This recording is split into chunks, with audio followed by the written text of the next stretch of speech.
नमस्कार दोस्तों, कैसे हो आप सभी। मैं कमलेश नानोलिया अशोका क्लासेज के यूट्यूब प्लेटफॉर्म पर आपका फिर से स्वागत करता हूं। दोस्तों, हम पढ़ रहे थे राजस्थान के लोक देवता, और राजस्थान के लोक देवताओं में हमने पाबू जी को पढ़ा, रामदेव जी को पढ़ा, गोगा जी को पढ़ा। आज हम ऐसे लोक देवता को पढ़ने जा रहे हैं जो सर्वत्र पूजे जाते हैं। पूरे राजस्थान भर में सर्वाधिक मान्यता है। तो किसकी है दोस्तों? रामदेव जी की। किसकी? सॉरी दोस्तों, तेजाजी की। तो आज हम पढ़ने जा रहे हैं तेजाजी महाराज। राजस्थान के सर्वत्र पूजे जाने वाले लोक देवता वीर तेजाजी।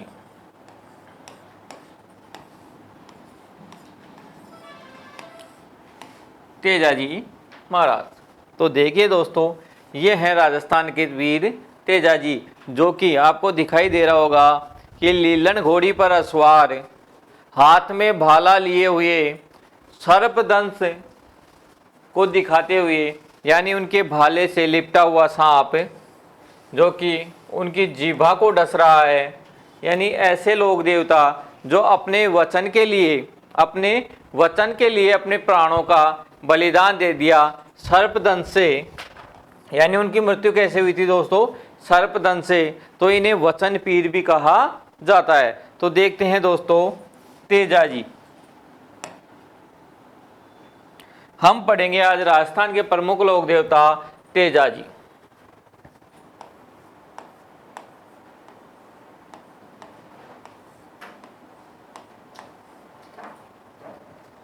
तेजाजी महाराज की बात करें दोस्तों, तो सर्वप्रथम इनकी बात करते हैं हम जन्म की। इनका जो जन्म हुआ था दोस्तों, वो हुआ था खड़नाल गांव में।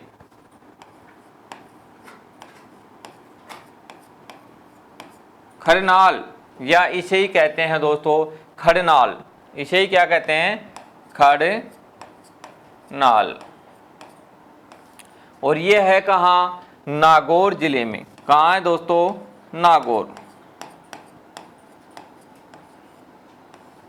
राजस्थान का एक जिला है नागौर, जो राजस्थान की सबसे मध्यवर्ती जिला है, उसमें जो खड़नाल है वो स्थित है। अब देखें, इनका जो जन्म हुआ था वो किनके घर हुआ था, या कह सकते हैं हम इनके पिता ताहड़ जी।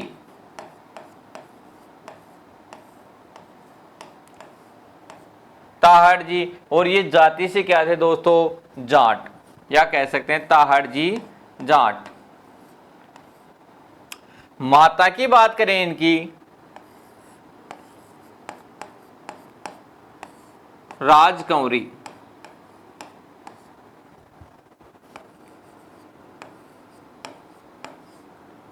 माता का नाम राजकंवरी या राजकुंवरी। देखें दोस्तों, तेजाजी की मुख्य बात करें तो ये कौन से, यानी ये तो कहते हैं हम कि जाट जाति के थे। कौन सी जाति के थे दोस्तों? जाट जाति के। लेकिन जाट में भी कौन से जाट है या कौन से गोत्र के वंशीय जाट थे? ये थे दोस्तों धोलिया जाट। कौन से जाट थे ये? धोलिया जाट।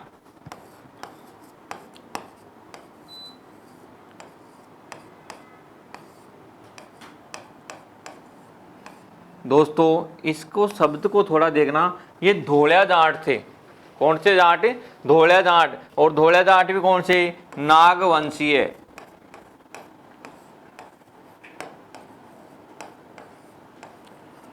नागवंशीय धोलिया जाट थे। दोस्तों जाटों की राजस्थान में, क्या पूरे भारत की बात करें हम, तो जाटों के 3 खापे हैं। जाटों की कितनी खाप है दोस्तों? 3 खाप।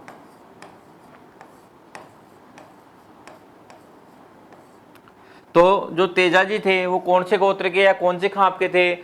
धोलिया जाट। अब बात करें कि जाटों में जो 3 खापे हैं वो कौन कौन सी हैं। सबसे पहली बात करें तो जाटों में जो खाप है तीनों, उनकी बात करेंगे तो हम बात करें ओझिया। पहली खाप की बात करें हम ओझिया। दूसरी बात करें आंजना। और तीसरी दोस्तों धोलिया। कौन सी? धोलिया।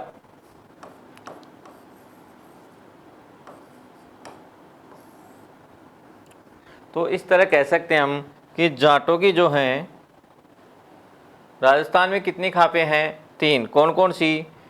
ओजिया, आंजना और धोलिया। तो जो तेजाजी महाराज थे वो कौन सी जाति से, कौन सी खाप से थे या कौन से वंश से थे? धोलिया जाट थे। ठीक है। अब बात करें इनके पत्नी की, तो दोस्तों इनकी पत्नी का नाम था पेमल और मीराबाई के बचपन का नाम भी क्या था? पेमल। इसके साथ ही दोस्तों इनकी एक बहन भी थी, बहन राजल।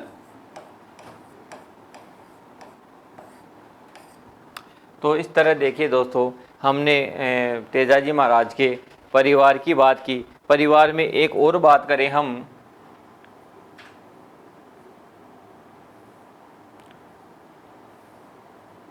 तेजाजी के परिवार की बात कर रहे थे, तो परिवार में एक और बात करें हम तो इनके जो ससुर थे उनका नाम था, कोई बताएगा कि तेजाजी के ससुर का नाम क्या था? हाँ, रायचंद्र। रायचंद्र।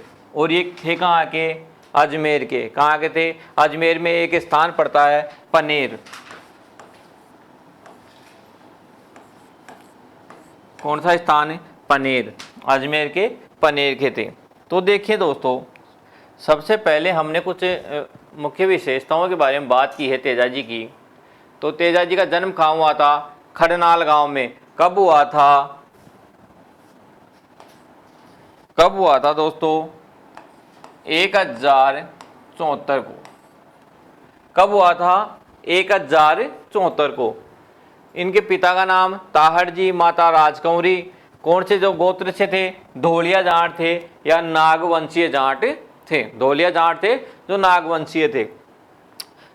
जाटों की बात करें हम तो जाटों के मुख्यतः कितने खाप होती हैं, कितने गोत्र होते हैं? 3। झोजिया, आंजना और धोलिया। इनकी पत्नी पेमल, और पेमल कहाँ की थी? पनेर की थी, रायचंद्र की पुत्री थी।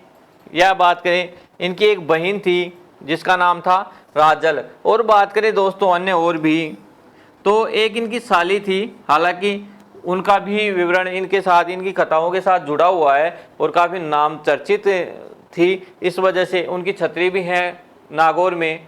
तो बात करें लाछा गुजरी।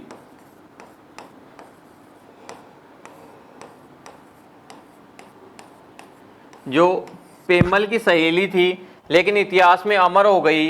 इनकी गायों को छुड़ाने के लिए ही तेजाजी ने अपने प्राणों का बलिदान दिया था, इसलिए यह भी इतिहास में अमर हो गई। और लाछा गुजरी की जो छतरी है दोस्तों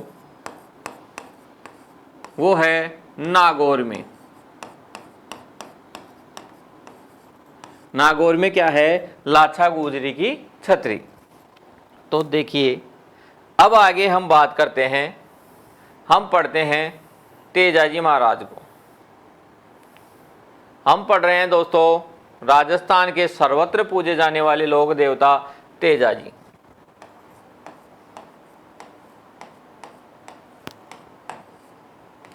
सबसे पहले तो हम बात करते हैं तेजाजी के उपनामों की। सबसे पहले तो हम बात करते हैं इनके उपनामों की। तो देखिए, सबसे पहले हम बात करें, इन्हें कहते हैं नागों के देवता।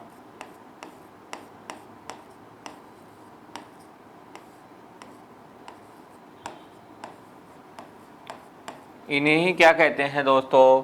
नागों के देवता। कृषि उपकारक देवता।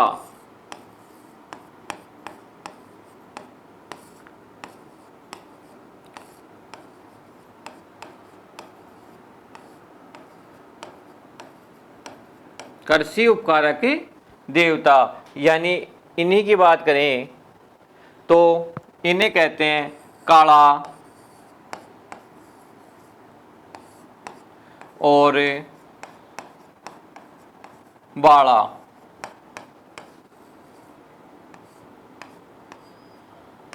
के देवता, इन्हीं कहते हैं काड़ा और बाड़ा के देवता, गायों के मुक्तिदाता।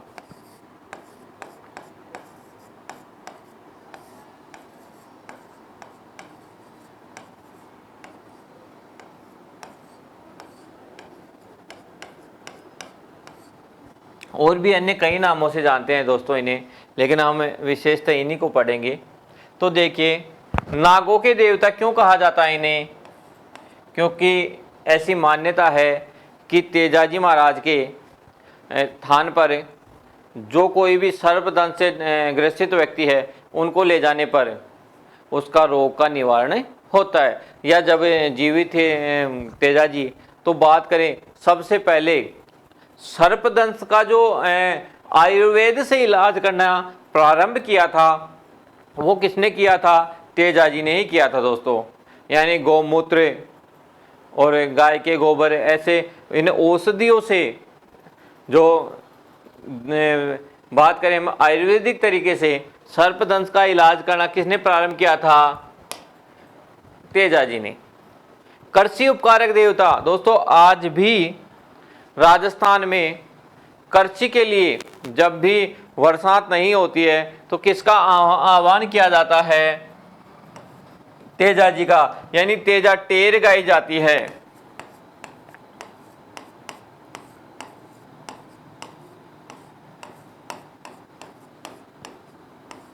क्या गाते हैं? तेजा टेर। दोस्तों, पूर्व काल में कहा जाता है कि जब बरसात नहीं होती थी तो बाहर निकलते लोग छत्ता लेकर निकलते थे। खेतों में जब जाते तो छत्ता लेकर के जाते, जबकि बारिश के कोई आसार दिखाई नहीं देते थे, बादल कहीं से भी दिखाई नहीं देते थे, फिर भी छत्ता लेकर के जाते, क्योंकि उनकी ये मान्यता थी कि जब तेजा टेर गाई जाएगी, तेजा टेर गाई जाएगी तो बरसात होगी ही होगी। और दोस्तों, जब गाते तेजा टेर तो बरसात जरूर होती। इसीलिए कृषि उपकारक देवता किसे कहा जाता है? तेजाजी महाराज को। इसका एक रीजन है दोस्तों कि पहले जो खेती की जाती थी वो की जाती थी बैलों के द्वारा, और नागौर के बैल वेरी प्रसिद्ध राजस्थान। तो जब तेजा टेर गाई जाती थी या बैलों से कृषि की जाती थी तो लोग कोई मनोरंजन का साधन तो था नहीं, और जब बैल चलाया करते थे, हल जोता करते थे, तो तेजा टेर गाए जाते थे। और उस समय की बात है दोस्तों, ना तो कोई बैल या गाय चारे के बिना भूखा रहता और ना ही कोई मनुष्य, यानी खूब बाजरी होती थी राजस्थान में, और कृषि की भी यानी उपज की कोई कमी नहीं थी, क्योंकि उस समय क्या था, क्या गाए जाते थे? तेजा टेर। लेकिन दोस्तों, जब से ये ट्रैक्टर आधुनिक युग आया है और खेतों में ट्रैक्टर चलना प्रारंभ हुए हैं, हमारी उपज बिल्कुल कम हो गई है, गायों के लिए चारा नहीं रहता और मनुष्यों के लिए भी पर्याप्त मात्रा में अन्न की प्राप्ति नहीं होती। क्योंकि जब से ट्रैक्टर चले हैं, तेजा टेर गाना तो बंद हो गया, और आजकल तो चलते हैं सपना चौधरी के तेरी आँखें का ये काजल। हाँ, तो दोस्तों ऐसे तेजा टेर बंद हो गई और सपना चौधरी चालू हो गई, तो इस वजह से बरसात होना भी कम हो गया, यानी लोगों में धार्मिक आस्थाएं कम हो गई, पाप बढ़ने लगे, तो जाहिर सी बात है देवता भी नाराज होने लगे। हाँ, अब बात करें या दोस्तों देखें, अगर सैद्धांतिक बात भी करें हम, तो अगर तेजा टेर हम पढ़ें या सुने तो हमें उससे लाभ भी होता है। अगर हम धार्मिक आधार पर जोड़कर न देखें और आज के युग की बात करें, तो तेजा टेर जब सुनोगे आप, तो आपको कई प्रश्न याद हो जाएंगे। आपको जब तेजा के बारे में तेजा टेर सुनोगे तो आपको इतिहास में जब आप एग्जाम देने जाओगे, अगर तेजा जी से संबंधित कोई क्वेश्चन आएगा तो आपको याद रहेगा, क्योंकि तेजा टेर जब गाई जाती है उसमें तेजा जी का पूरा इतिहास सुनाया जाता है। लेकिन आजकल तो ट्रैक्टरों में भी कौन से तेरी आँखें का ये काजल या फिर गजबन पानी ने चाली, दोस्तों कभी नहीं आएगा, कभी एग्जाम में नहीं आएगा कि गजबन क्या लेने जा रही थी, घी लेने जा रही थी पानी लेने जा रही थी, तेल लेने जा रही थी, या फिर और कुछ लेने जा रही, ऐसा एग्जाम में कभी नहीं आएगा। लेकिन तेजा जी के पिता का नाम क्या था, तेजा कौन से गोत्र से, ये सब आ सकता है एग्जाम में। उसके बाद बात करें हम दोस्तों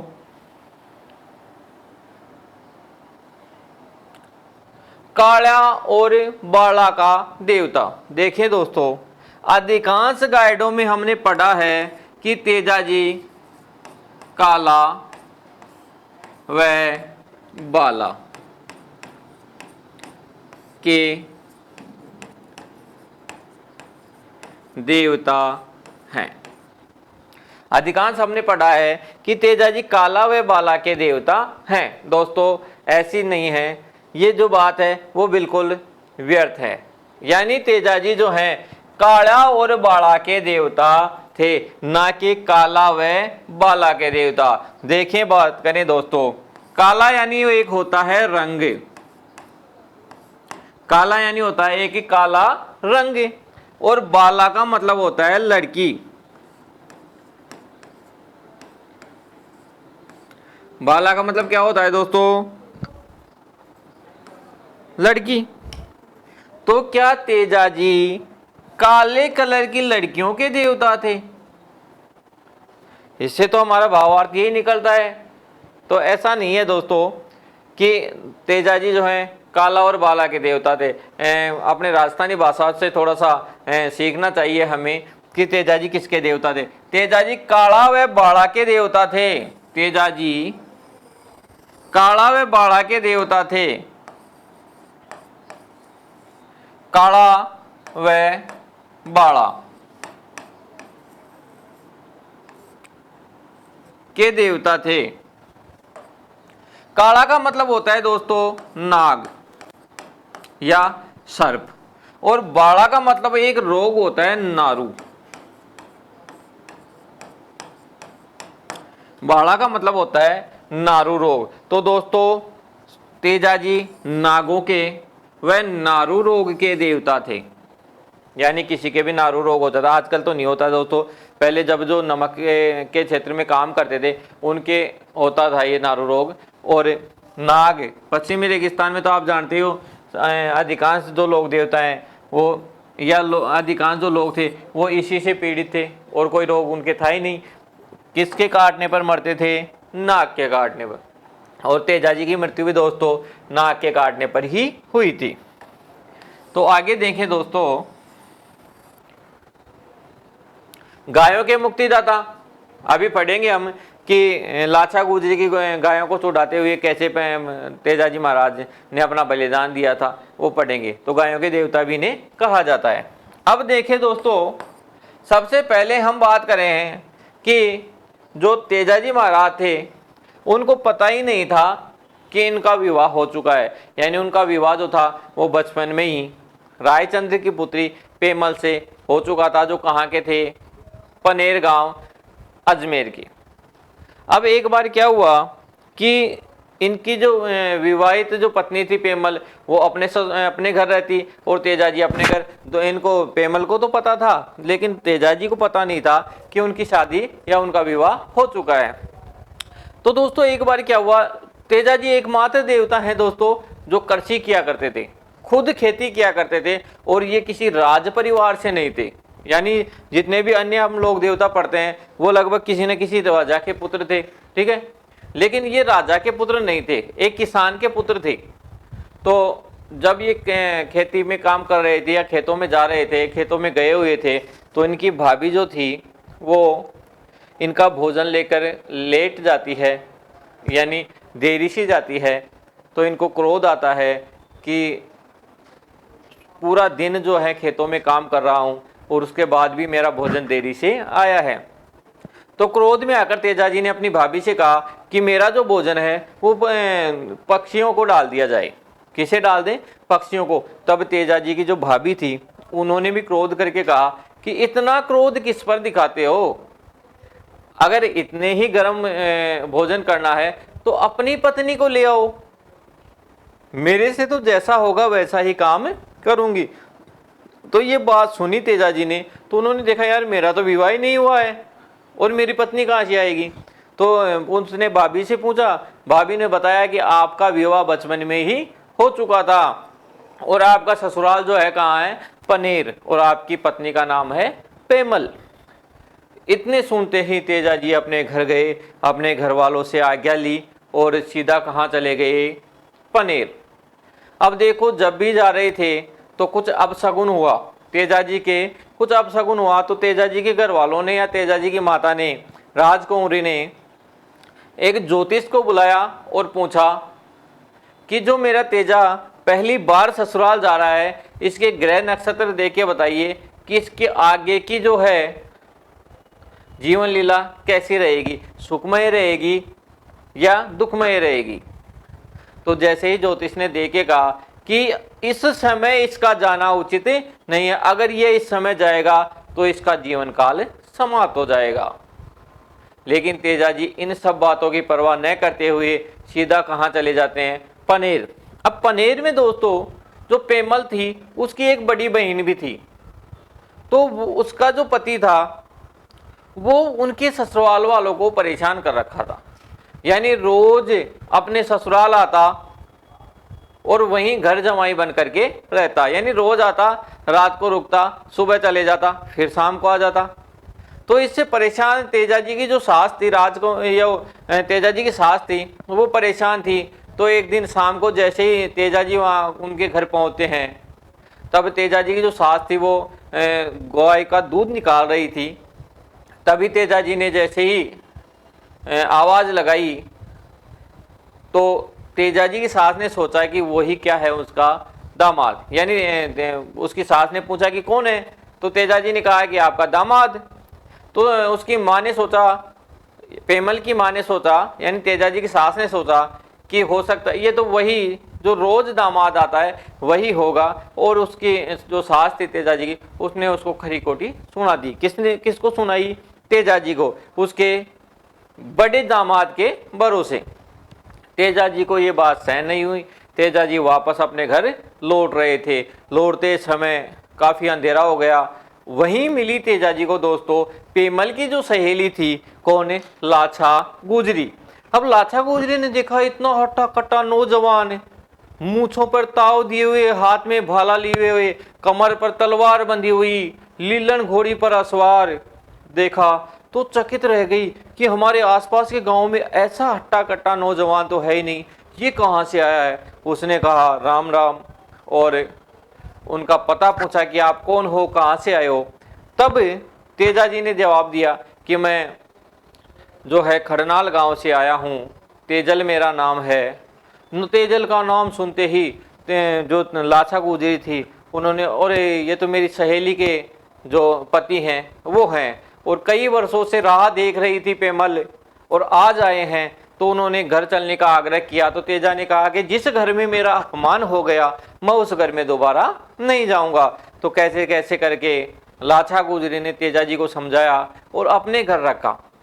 बोले आप रात को यहीं रुकिए, सुबह उठ करके हम देखते हैं कि क्या बात हुई। चलो ठीक है, अंधेरा भी बहुत हो चुका था। तेजा जी कहाँ रुकते हैं? लाछा गुजरी के घर। घटना ऐसी घटती है दोस्तों कि उसी दिन या उस रात की बात करें, उसी रात को पनेर के मीणे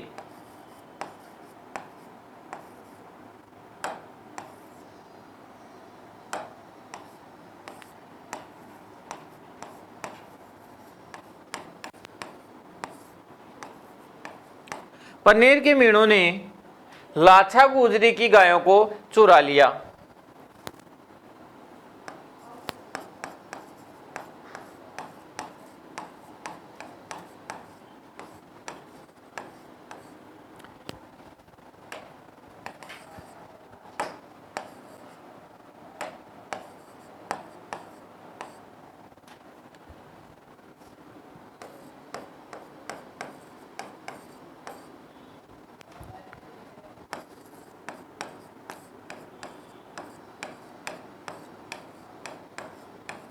मेर के मीणों ने लाछा गुजरी की गायों को चुरा लिया। अब लाछा गुजरी जो थी पनेर की थी, गई राजा जी के पास गई, महाराज ऐसा है मेरी गायों को मेरे के मीणे जो हैं लूट करके ले जा रहे हैं, आप उनकी रक्षा करो। लेकिन राजा जो थे भोग विलास में लिप्त थे, मदिरा वदिरा पी हुई थी, बोले बाद में देखेंगे। अब तेजा जी को जब इस बात का पता लगा तो तेजा जी ने सोचा यार हमने इनका नमक खाया है, आज विश्राम मिला है हमें इस घर में, और अपने होते हुए इसकी गायों को लूट करके ले जाएं, ऐसा तो हो ही नहीं सकता। तो तेजा जी ने उठाया अपना भाला अपना खड्ग और उन गायों की रक्षा करने चले गए। किनकी गायों की? लाछा गुजरी की गायों की। अब देखो दोस्तों, लाछा गुजरी की गायों की रक्षा करते हुए जा ही रहे थे तेजा जी कि बीच में बात करें तो एक स्थान पड़ता है या एक गांव पड़ता है दोस्तों, जिसका नाम है सेंदरिया।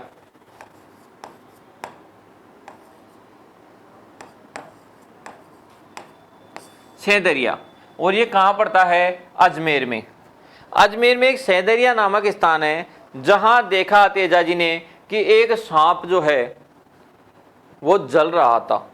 एक झाड़ी में एक अग्नि लगी हुई थी और एक सांप जल रहा था। तो तेजा जी ने मतलब एक भलाई का कार्य करने की कोशिश की और उस सांप को अपने भाले में लिया और बाहर निकाल लिया, अग्नि से बाहर निकाल लिया। जैसे ही बाहर निकाला उस सांप ने एक मनुष्य का रूप धारण किया दोस्तों। वो इच्छाधारी सांप था, उसने एक मनुष्य का रूप धारण किया और उसने कहा कि हे मनुष्य, तूने आज मेरी वर्षों की तपस्या भंग कर दी। मैंने 1000 वर्ष तपस्या की थी, तब जाकर के मुझे ये अग्नि प्राप्त हुई थी, और आज मेरी मृत्यु होती तो सीधा वैकुंठ धाम पहुंचता, लेकिन तूने मुझे वंचित कर दिया, इसलिए मैं तुझे डसूंगा, यानी तेरी मृत्यु का कारण मैं ही बनूंगा। किसने कहा? नाग देवता ने। तब कहाँ कहा दोस्तों? सेंदरिया में। तब तेजा जी महाराज ने कहा कि हे नाग देवता, मैं अभी किसी आपसे ज्यादा महत्वपूर्ण कार्य के लिए जा रहा हूं, मुझे वो करने दीजिए, उसके बाद मैं स्वयं आऊंगा और आप मुझे डस लेना। लेकिन नाग देवता नहीं माने, तो उन्होंने कहा कि मैं लुटी हुई गायों की रक्षा के लिए जा रहा हूं। तब नाग देवता नहीं माने तो तेजा जी ने पास खड़ी एक खेजड़ी के वृक्ष की प्रतिज्ञा ली कि अगर मैं झूठ बोलूं, मेरे शब्दों में रत्ती भर भी झूठ है, तो ये खेजड़ी का पेड़ अभी सूख जाए, नहीं तो हे नाग देवता मैं आऊंगा और अपने वचन को निभाऊंगा। नाग देवता को उसकी बातों पर यकीन हो गया, बोले ठीक है जाइए। और दोस्तों बात करें तो ये घटना कहाँ की है दोस्तों? ये घटना है सेंदरिया की। कहाँ की है दोस्तों? सेंदरिया की। अब बात करें दोस्तों, जो तेजा जी महाराज है वो मेर के मीणों से सीधे जा भिड़ते हैं। कहाँ? वो जाते हैं दोस्तों मंडावरिया।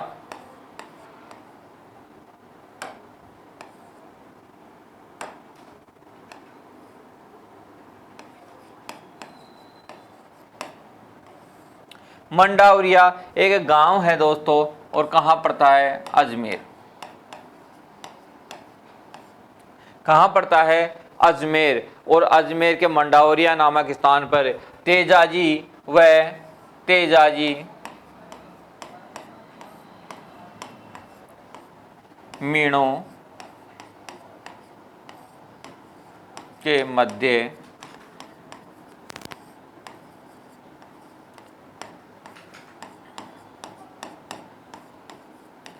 तेजाजी और मेर के मीणों के मध्य एक घमासान युद्ध होता है दोस्तों। कहाँ? मंडावरिया नामक स्थान पर, जो कहाँ पड़ता है?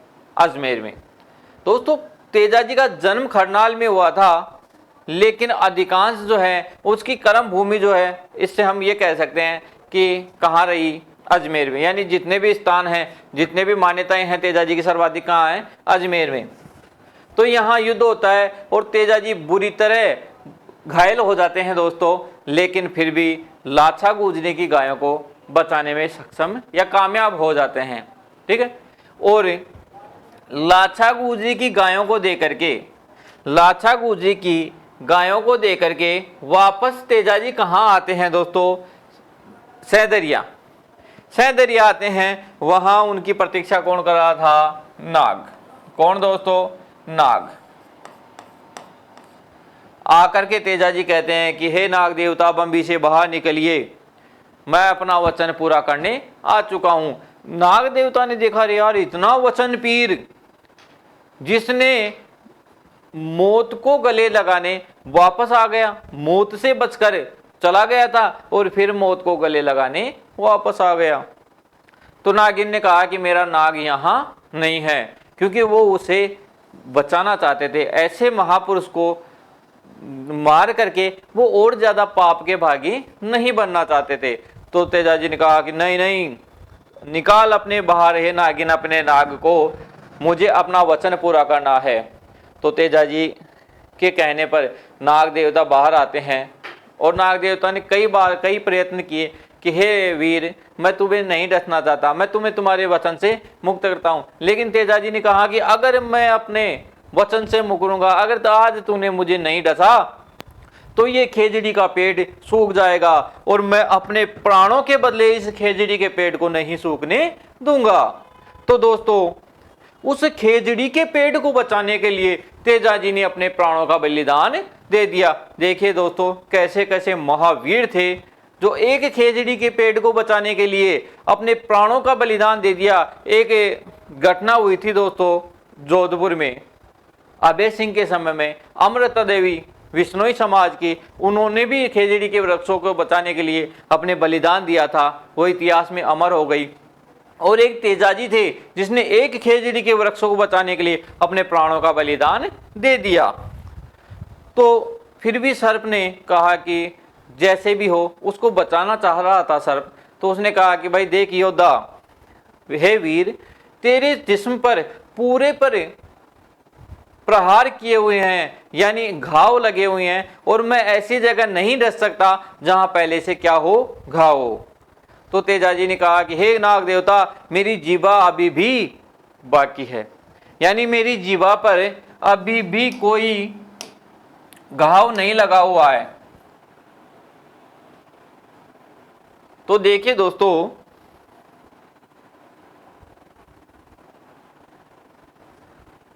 तेजाजी महाराज के अनुरोध पर नाग देवता ने कहां डसा था? जीभा पर। और उसके बाद नाग देवता के डसने के बाद दोस्तों तेजाजी महाराज आ जाते हैं अपने घर, यानी अपने घर आ रहे थे, लेकिन बीच में ही एक गांव आता है दोस्तों, सुरसरा। कौन सा गांव दोस्तों? सुरसरा। और ये सुरसरा भी कहां पड़ता है? अजमेर में। यहां हो जाती है तेजाजी की मृत्यु। तो बताइए दोस्तों, तेजाजी की मृत्यु कौन से स्थान पर होती है? सुरसरा नामक। और उन्हें सांप ने कहां डसा? सैदरिया में। तेजाजी मेर के मीणों से लड़ते हुए कहां घायल हुए? मंडावरिया गांव, अजमेर में। तो इसके बाद दोस्तों, इनकी जो पत्नी थी, इनकी मृत्यु के बाद इनकी जो पत्नी थी, तेजाजी की पत्नी थी पेमल, जो क्या होती है तेजाजी के साथ? सती। तेजाजी के साथ सती होने वाली उनकी पत्नी का नाम बताइए दोस्तों? पेमल। अब आगे बात करें तो दोस्तों, इस सुरसरा में तेजाजी का एक भव्य मंदिर बना था। वैसे तो दोस्तों कई जगह है तेजाजी का मंदिर, लेकिन सुरसरा में एक बहुत ही बढ़िया मंदिर बना था। लेकिन हम बात कर रहे हैं, अब वर्तमान में सबसे बड़ा जो मंदिर है दोस्तों, वो परबत्सन नागौर में है। लेकिन वो मूर्ति जो थी सबसे पहले इस मंदिर में थी। कौन से मंदिर में? सुरसरा वाले गांव, सुरसरा नामक गांव में जो स्थान पर जो मंदिर है, वहां वह मूर्ति थी। लेकिन इस मंदिर से दोस्तों अभय सिंह के समय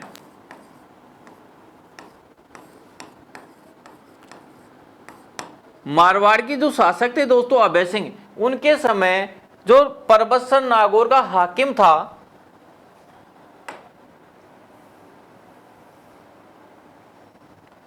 अभय सिंह के समय नागौर का हाकिम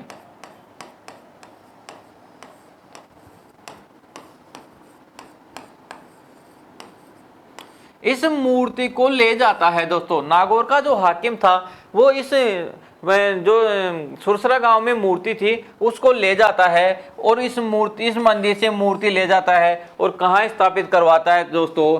परबतसर नागौर में। तो दोस्तों परबतसर नागौर में वर्तमान में वही मूर्ति है जिसका निर्माण सुरसरा गांव में हुआ था, यानी जो सबसे पहले मूर्ति सुरसरा में थी वही मूर्ति आज कहाँ है दोस्तों? परबतसर नागौर में। आगे बात करें हम दोस्तों,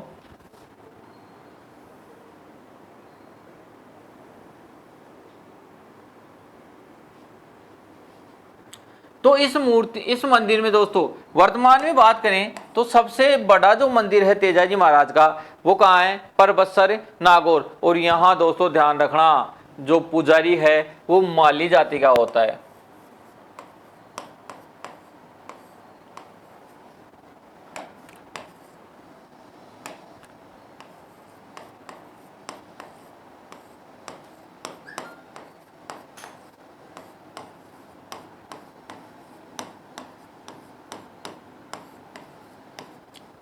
तेजाजी के मंदिर में पुजारी किस जाति का होता है दोस्तों? माली जाति का। अब हम तेजाजी के कुछ अन्य जो विशेषताएं हैं उनकी बात करते हैं दोस्तों।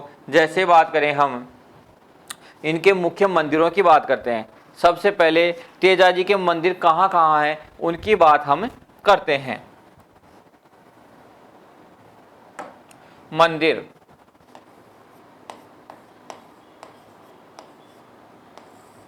सबसे पहले सबसे महत्वपूर्ण जो मंदिर है दोस्तों वो है परबतसर।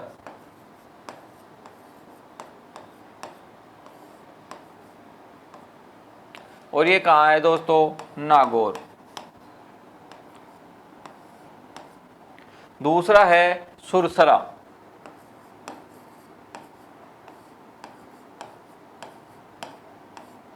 और ये भी कहाँ है दोस्तों? अजमेर। हमने इसके बारे में पढ़ लिया है अजमेर में। तीसरा जो मंदिर की बात करें वो सेंदरिया में।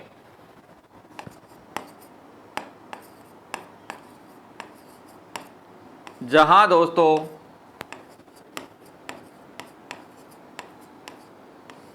क्या हुआ था आपको पता है? सेंदरिया में क्या हुआ था दोस्तों? सेंदरिया में तेजाजी को क्या हुआ था? नाग ने डसा था। उसके बाद अगला मंदिर खड़नाल।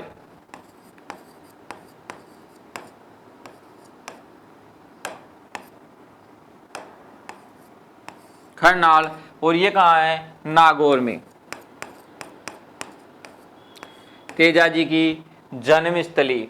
उसके बाद और बात करें दोस्तों तो बांसी दुगारी। दोस्तों राजस्थान पुलिस 2013 में आ चुका है बांसी दुगारी।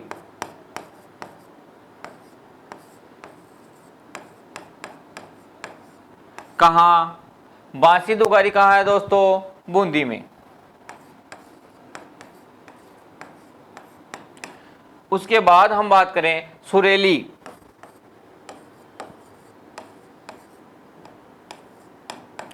और ये सुरेली कहाँ है दोस्तों? टोंक में। तो दोस्तों ये थे कुछ राजस्थान में जो तेजाजी महाराज हैं उनके मुख्य मंदिर। और बात करें तो एक मंदिर है ब्यावर में। और ब्यावर कहाँ पड़ता है दोस्तों? अजमेर में। एक बात करें दोस्तों भांवता, एक गांव है भांवता जिसकी बात करें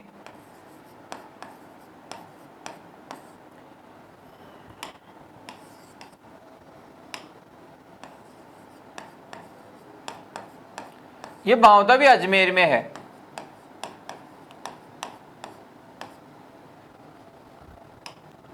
भांवता भी कहाँ है दोस्तों? अजमेर में। कहते हैं कि इस भांवता में आज भी तेजाजी महाराज के नाम से सांप के काटे हुए का देसी आयुर्वेदिक इलाज होता है दोस्तों। तो देखिए दोस्तों, यहाँ जो तेजाजी के हैं प्रमुख मंदिर हैं, जिनमें इसके पुजारी को कहा जाता है दोस्तों घोड़ला। तेजाजी के पुजारी को क्या कहते हैं दोस्तों? तेजाजी के पुजारी को कहते हैं घोड़ला, और इनके जो भक्त होते हैं उन्हें गोठिया भी बोलते हैं दोस्तों, लेकिन तेजाजी के पुजारी को क्या कहते हैं दोस्तों? घोड़ला। अब बात करें तेजाजी की सर्वाधिक मान्यता की बात करें,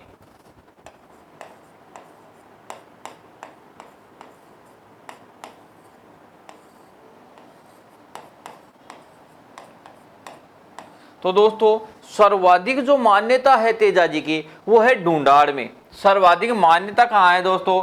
ढूंढाड़ में। और उसके बाद बात करें तो अजमेर में।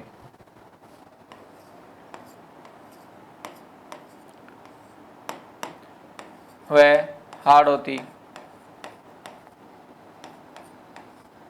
सर्वाधिक जो मान्यता है वो एक तो है ढूंढाड़ और एक है अजमेर। उसके बाद अजमेर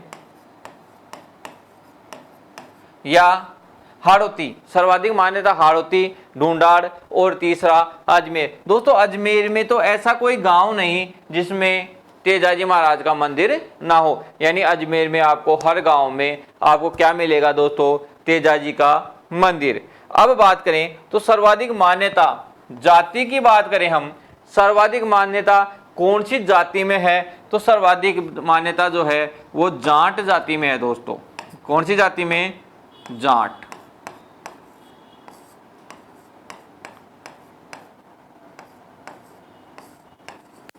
अब यहां जाति की बात तो हो गई दोस्तों, सर्वाधिक मान्यता कौन सी जाति में है? जाट जाति में। लेकिन बात करें हम जनजाति की,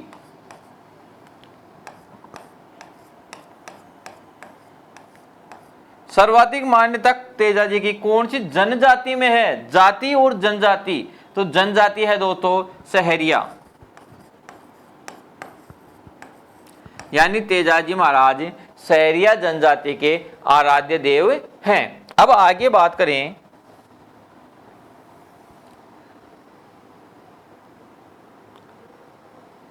तो दोस्तों हमने बात की थी इनके घोड़ी की बात करते हैं, क्योंकि राजस्थान में तेजाजी ऐसे वीर हुए हैं जिनकी घोड़ी ने इनकी मृत्यु का समाचार इनके घर पहुंचाया था दोस्तों। तो इनकी घोड़ी का नाम था दोस्तों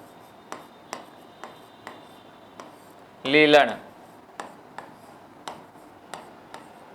इसे ही कहते हैं दोस्तों शृंगारी। क्या कहते हैं?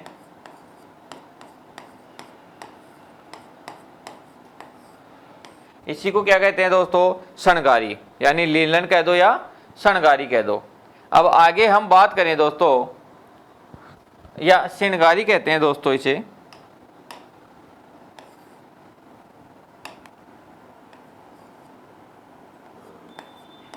श्रृंगारी। या फिर दोस्तों हम बात करें तो ये एकमात्र ऐसे लोक देवता हैं जिनके वाहन के नाम पर, जिनके वाहन के नाम पर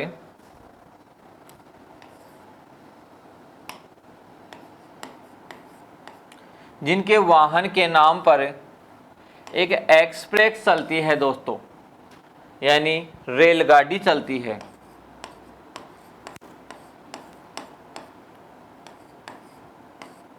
रेलगाड़ी चलती है लीलन एक्सप्रेस। एक रेलगाड़ी चलती है linen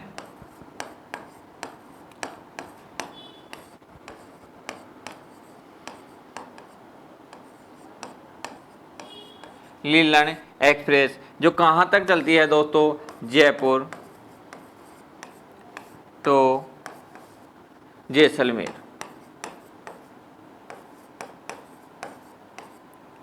Jaipur to Jaisalmer. Leelan Express कहाँ से कहाँ तक चलती है दोस्तों? जयपुर टू जैसलमेर। आगे बात करें, हाँ दोस्तों वैसे कुछ लोक देवताओं के ऐसे भी एक्सप्रेस चलती हैं, जैसे हमने लीलन की बात कर ली। एक हैं लोक देवता जो मारवाड़ के प्रसिद्ध लोक देवता हैं मल्लीनाथ जी, उनके नाम पर भी चलती है मालानी।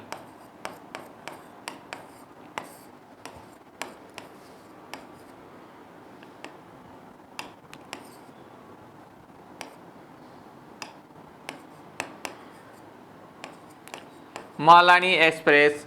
उसके बाद जो महाराणा प्रताप के घोड़े थे उनके नाम से भी चलती है चेतक एक्सप्रेस।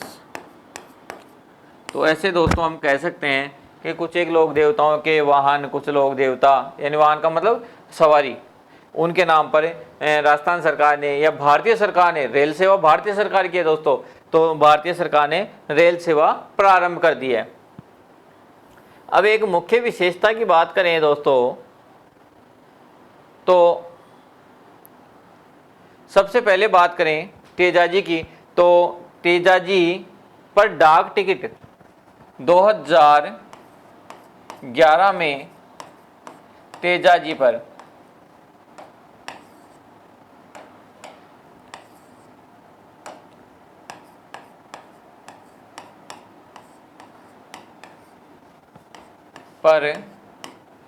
क्या हुआ है दोस्तों, तेजाजी की बात करें और 2011 की बात करें देवनारायण